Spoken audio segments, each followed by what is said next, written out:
SMA Hang Tuah Makassar merupakan salah satu sekolah swasta di Sulawesi Selatan. Terletak di sebelah utara kota Makassar, dekat dengan daerah pesisir laut dan berada pada area pemukiman TNI Angkatan Laut. Dengan mewujudkan siswa yang berkualitas, terampil, dan inovatif dengan semangat jiwa kebaharian yang berlandaskan pada keimanan dan ketakwaan serta mampu bersaing menghadapi tantangan masa depan. Assalamualaikum.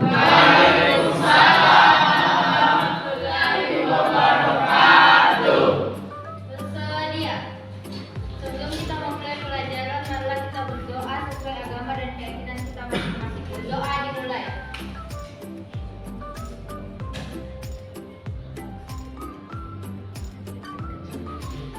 Berdoa selesai.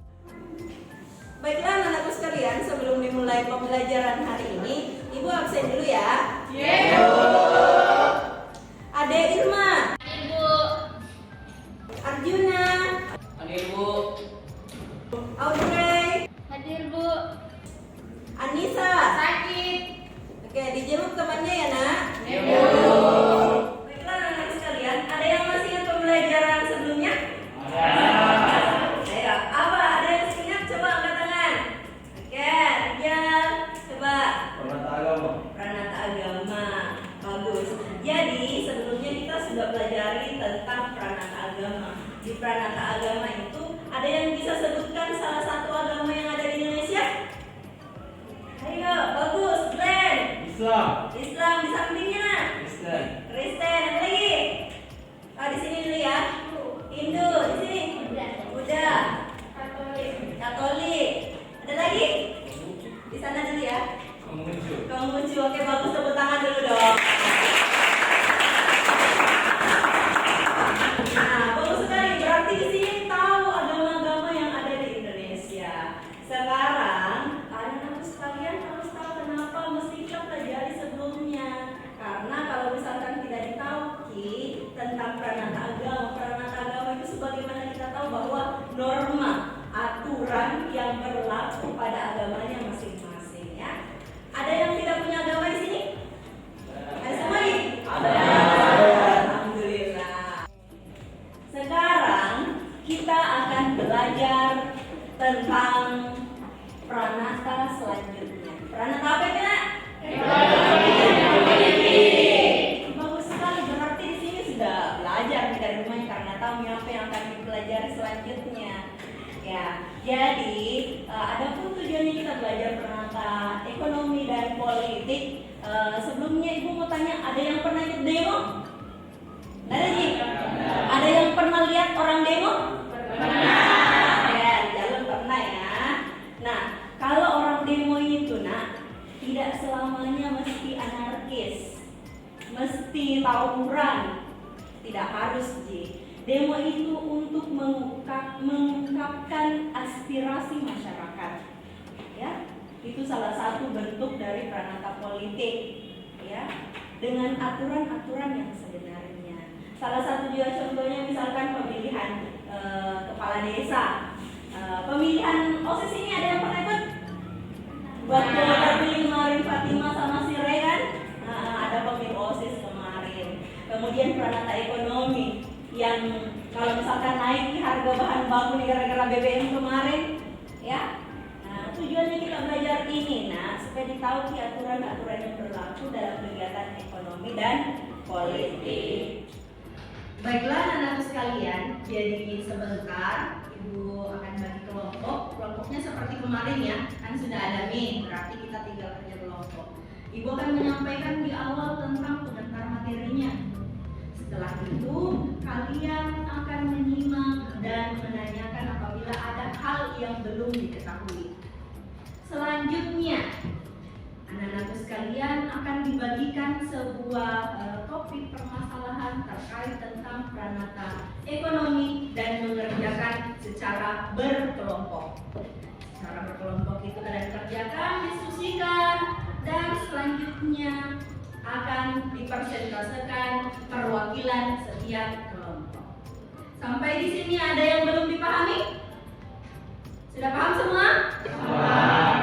Anak-anakku sekalian, supaya pembelajaran tak sebentar akan lebih menarik lagi, kita harus tahu dulu ngapain kita belajar tentang hal ini, tentang materi ini. Ya, ngapain pelajarannya? Adapun tujuan pembelajaran kita hari ini adalah ya ini. Yang pertama, Audrey tolong dibaca nak. Satu, melalui kegiatan penayangan slide PowerPoint, peserta didik mampu menganalisis fungsi peranata ekonomi dalam berbagai teknik dengan tepat. Bagus. Nah, ada Irma tolong dibaca yang kedua nak. 2. Melalui kegiatan penayangan slide PowerPoint, peserta didik dapat menganalisis fungsi peranata politik dalam berbagai kelompok etnis. Oke, bagus. Nah, Tegar, tolong dibaca yang ketiga nak. Iya. Dalam berdiskusi dengan teman kelompok, peserta didik mampu menyajikan hasil diskusi melalui presentasi tentang peranata ekonomi dengan cepat. Oke, bagus. Berikut ini adalah peta konsep. Peta konsep itu akan menceritakan alur pembelajaran kita. Hal-hal yang akan kita pelajari. Yang kemarin sudah dipelajari itu tentang peranata sosial, peranata keluarga, peranata agama, dan kita akan pelajari ini juga. Peranata ekonomi membahas tentang fungsi peranata ekonomi, ciri-cirinya. Begitu pula dengan peranata politik, fungsi dan ciri-cirinya akan dibahas secara panjang lebar sebentar. Ini luar biasa, terlihat ya, luar biasa, paham ya? Kita tes dulu, kita mulai, silakan tepuk tangan.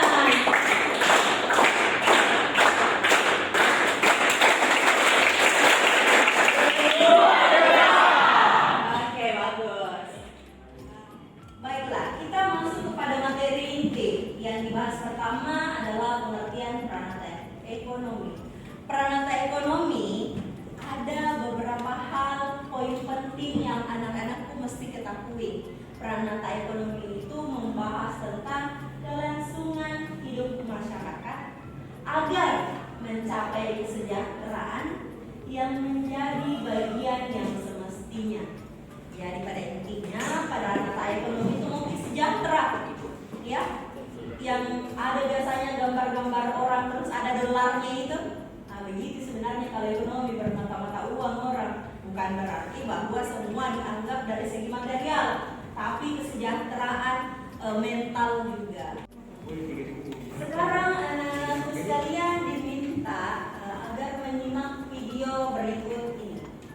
Silakan disimak baik-baik. Jadi saya hanya boleh sampai di sini saja. Semua perangkat-perangkat modern tidak boleh masuk kecuali seperti ini. Kamera tidak boleh lagi ada di dalam. Kita di sini tidak boleh bang pohon, tidak boleh mengambil rotan, kemudian tidak boleh menangkap udang. Ketahuan ada orang yang menebak pohon tanpa seizin amat doa, maka dia dikenakan hukuman membayar denda 45 real ditambah 1 ekor kerbau. Hukuman masyarakat adat itu penggunaan adat fisik. Sementara di dalam kajian tidak ada masjid. Tadi sudah disaksikan videonya. Ada yang tahu videonya berasal dari suku mana? Ada. Ada yang pernah ke Gadang? Rijal pernah, Tegar pernah.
tidak memberikan janji uang telah dibuat. 2. Warga demo menentukan harga BBM. 3. Terjadinya kesepakatan antara pemerintah dengan presiden. 4. Perundingan antara para menteri. 5. Perbicaraan antara pejabat dalam pemecahan suatu masalah. Saya dari kelompok 2 ingin mempresentasikan hasil diskusi saya. Bagaimana dampak kenaikan harga BBM terhadap harga bahan pokok? Dampak positif yaitu munculnya bahan bakar dan kendaraan alternatif seiring dengan melonjaknya harga minyak dunia. Munculnya berbagai bahan bakar alternatif baru. Pembangunan nasional akan lebih pesat, hematnya APBN, anggaran pendapatan dan belanja negara, mengurangi pencemaran udara, dan ada pula dampak negatif. Yaitu 1. Harga barang-barang dan jasa menjadi lebih mahal. 2. Berdampak bagi UMKM, usaha mikro, kecil dan menengah. 3. Terjadi jumlah pengangguran karena dengan meningkatnya biaya operasi perusahaan. Bagus sekali hasilnya, hasil diskusinya. Ada pertanyaan atas kalian atau sudah mengerti?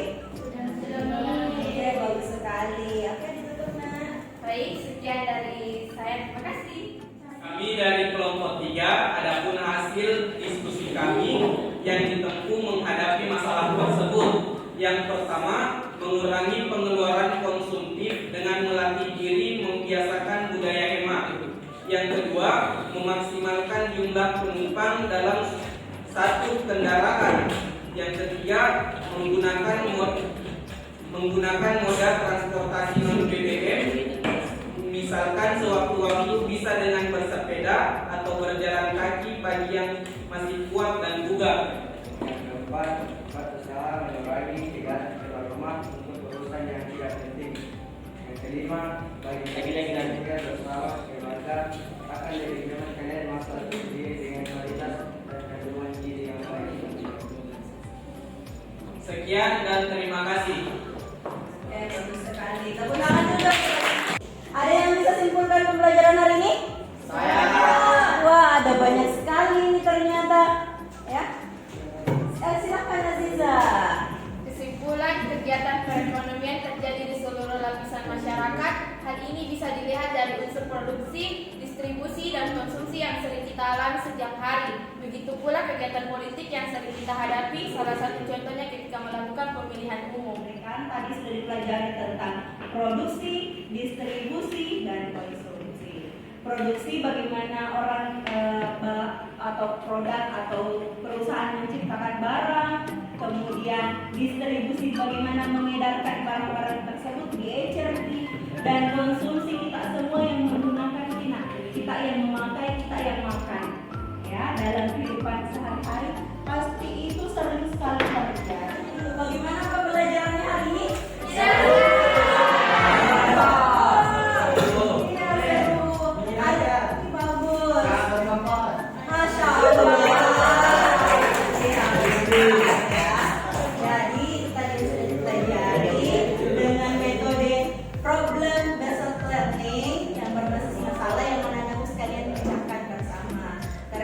Partisipasinya hari ini. Adapun yang akan kita pelajari selanjutnya yaitu terkait tentang pranata pendidikan.